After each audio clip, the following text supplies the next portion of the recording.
سلامونه وخت مو بخیر. نن چهارشنبه د اقرابیا لړم 13 او د نومبر 20 نیټه ده. پام وکړئ د موج نیوز خبري ټولګي ته. په پیل کې هم د څو مهمو خبرونو سرټکي. د کډوالۍ او بې ځایه کېدو عوامل او د افغانستان ولس.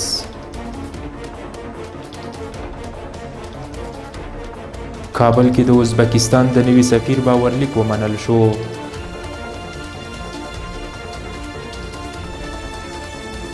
او د حماس لخوا د اسرائیلي برمته شوو د خلاصون لپاره د جایزې اعلان.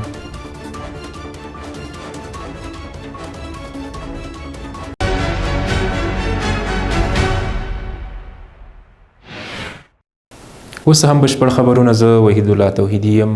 بیکاري او اقتصادي ستونزې د افغانانو د کډوالۍ اصلي لاملونه وبلل شول.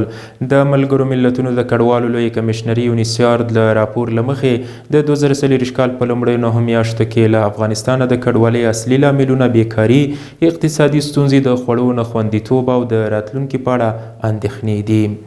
دغه راپور چې د افغان کډوالو او بیرته راستنېدونکو سره د مرکو پر بنسټ جوړ شوی ښیي چې ډیری افغانان د ایران، پاکستان او نورو ګاونډیو هیوادونو ته د دې ستونزو له کبله کډوال شوي دي.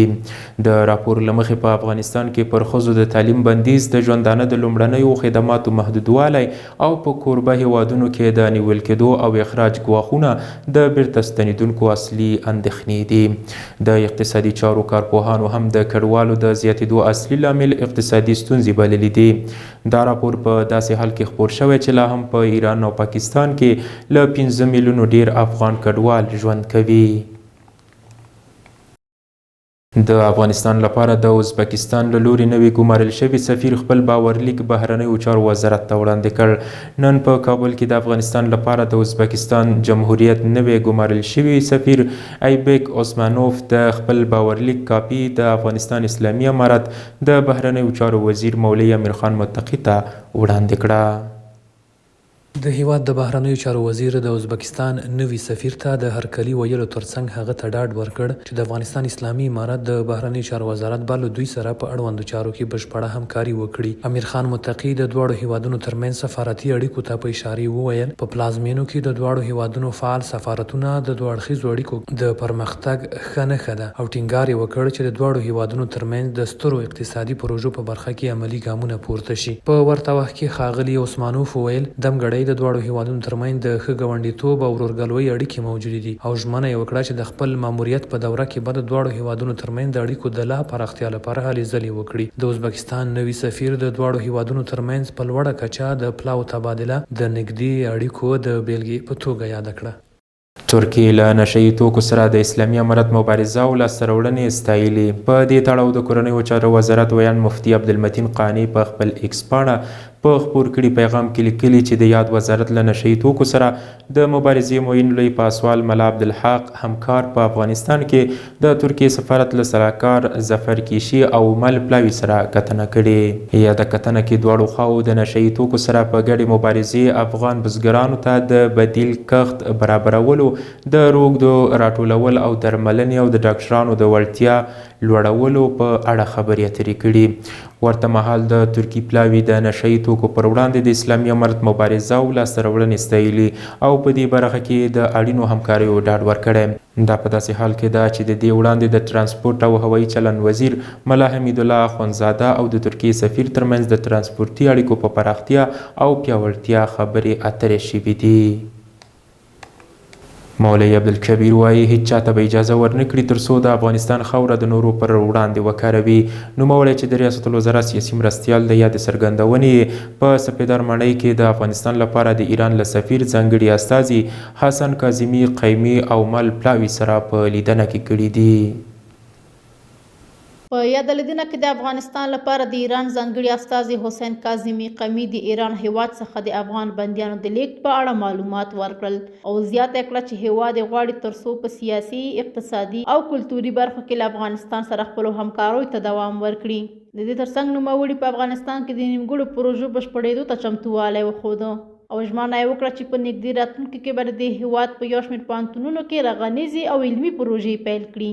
کاظمي د سربیره وویل چې هیواد په دې هڅه کې تر څو د چابهار بندر په فعالولو او پراخولو سره افغانستان آزاد اوبو ته لاسرسی پیدا کړي. په ورته وخت کې د ریاست الوزرا سیاسي مرستیال مولوي عبدالکبیر مقابل لور ته د ښه راغلاست ترڅنګ وویل اسلامي امارات د ګاونډیو هیوادونو په ګډون ټولو هیوادونو سره ښې اړیکې غواړي او هیڅ چاته به اجازه ورنکړي تر څو د افغانستان خاوره د نورو هیوادونو پر وړاندې وکاروي. نوموړي همداراز د ایراني مسؤلینو څخه مننه وکړه چې په دې وروستیو کې افغانستان ته د 1000 تن افغان بندیانو د لیږد پریکړه کړې ده. ملا عبدالغني برادر وایي اسلامي امارت د نړۍ سره د اسلامي شریعت په رڼا کې د متقابلو ګټو پر بنسټ اړیکې غواړي. نوموړي یادې څرګندونې په خپل کاري دفتر کې د هند او بنګلادیش له یو شمېر علماو سره په لیدنه کې کړي دي. په یاد لیدنه کې ملا عبدالغني برادر ویلي اسلامي امارت همیش په دې هڅه کې دی تر څو خلکو ته د اسلام مبارک دین په ښه ډول وړاندې کړي. په همدې موخه یې مدرسې پیاوړې کړي، نوي علمي ادارې رامنځته شوي او په ښوونیز نصاب کې هم د پام وړ اصلاحات راوستل شوي دي. د دې ترڅنګ نوموړي ویل اسلامي امارت د اقتصادي وضعیت د پیاوړي کولو لپاره هم د پام وړ کار کړی او لا هم په دې هڅه کې دی تر څو د خپل هیواد اقتصاد په پښو ودروي. برادر همداراز زیاته کړه د اسلامي امارت د بیا ځلې واکمنېدو وروسته په ټول هیواد کې لوی اقتصادي پروژې پیل شوي، له ګاونډیو سیمې او نړۍ هیوادونو سره سوداګري پراخه شوې، د صنعت په سکتور کې د پخوا په پرتله پرمختګ شوی او پر ځان متکی او له بهرنیو غوښتنو څخه خلاص اقتصاد ته زمینه برابره شوې ده. اقتصادي مرستیال د نړیوالو له لوري د افغانستان د ملي شتمنۍ کنګل کېدل او ترڅنګ اقتصادي بندیزونو ته هم اشاره وکړه او زیاته یې کړه چې دا هغه ستونزې دي چې د افغانستان پر اقتصادي ودې تاثیر کړی او د پرمختګ مخه یې نیولې. د ریاست الوزرا اقتصادي مرستیال همداراز وویل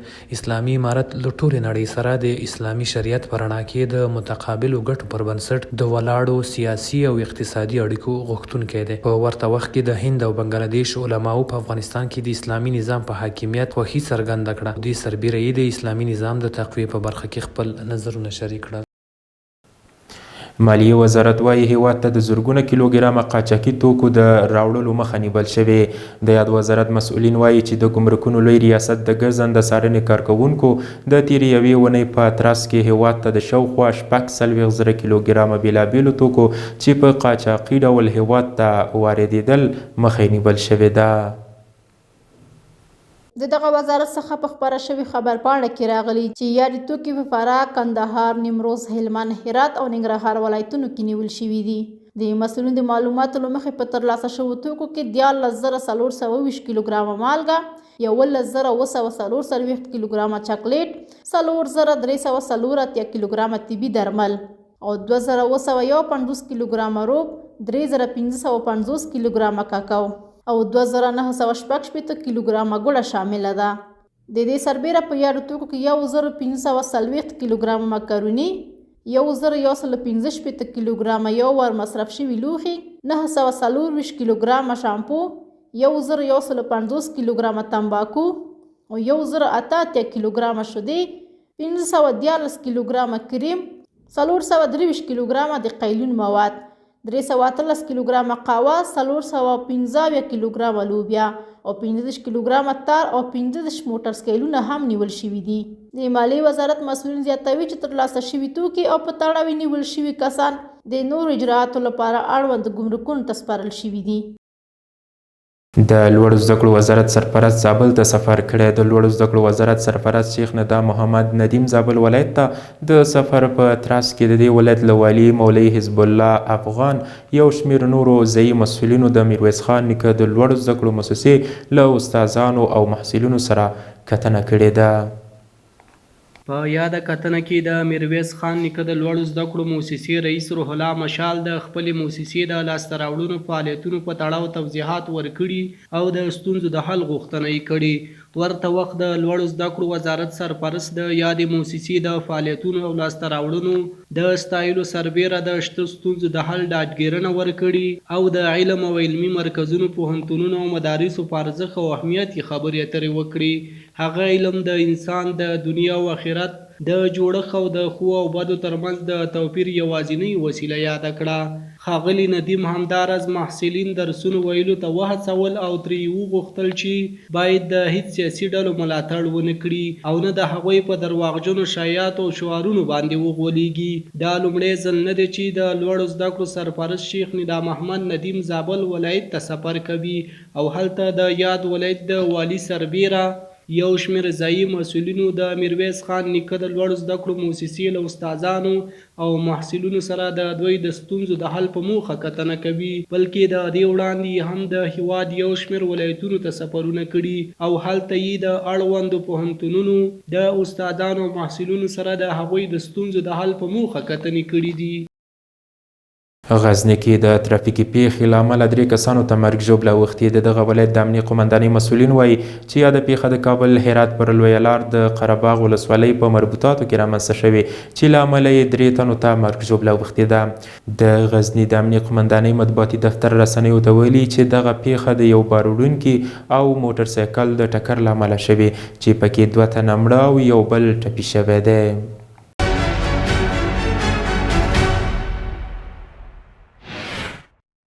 بیا هم ښه راغلاست. اوس هم پام وکړئ یو څو بهرنیو خبرونو ته.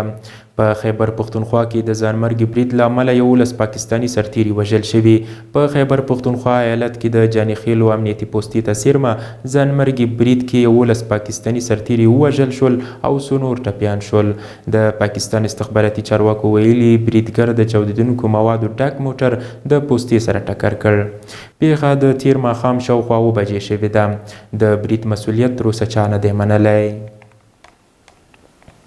او د اسرائیلو صدر اعظم بنیامین نتنیاهو د حماس له لوري د نیول شوو اسرائیلي برمتو د خلاصون لپاره د سړي پر سر د 15 میلیونه ډالرو جایزې اعلان کړي دي. هغه ژمنه وکړه چې د برمته شوو په ژغورنه کې مرسته کوونکي به له کورنیو سره یو ځای د غزې له کلابندۍ بهر وویستل شي. حماس ډلې د دې وړاندیز په وړاندې خپل پخوانی دریځ تکرار کړی چې د برمته شوو خلاصون به یوازې د جګړې او کلابندۍ د پای ته رسیدو په صورت کې ترسره شي.